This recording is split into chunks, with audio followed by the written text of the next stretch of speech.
It's now on the condition of the Detroit police officer who was shot while responding to a call on Wednesday night. His father, who is also a Detroit police officer, spoke for the first time today. 7 Action News reporter Naya Harden is at Detroit Receiving Hospital to tell us how Officer Glenn Doss is doing. Naya?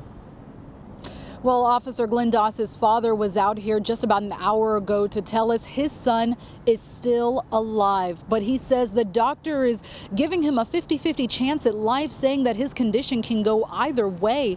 But that's just because right now they're not seeing too many improvements. Now, what we know is from Officer Doss's father that he actually received a call from his ex-wife while he was off duty. He says his ex-wife, who works for the Detroit EMS, contacted him telling him that he needed to go to the hospital. He says that's when he rushed to the hospital, and he said that he's been by his son's side ever since.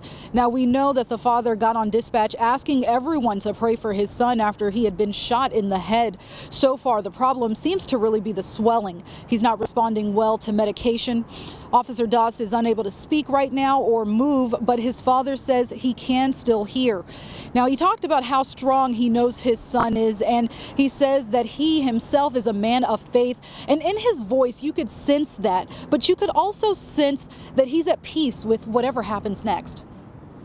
It's up to God. It's God's will what happened to my son, and I know that he's able to give him a complete recovery and help him to come back home someday. I'm praying soon. And I also believe that if it's not God's will for my son to walk out of this hospital, I realize that for him to be such a good young man and as great of a child he is, that it's got to be a greater cause and a greater good if the Lord calls him home. Now, the officer's father continues to ask for those prayers. He says the more prayers, the better. He says they are continuing to pray as well inside these hospital walls. And then I also asked him if he's talked to the officer that actually drove his son to the hospital after he was shot. And he says that he has spoken to that officer, and he says he thanked him because he believes that's what saved his life. Naya Harden, 7 Action News. All right. Thank you so much, Naya.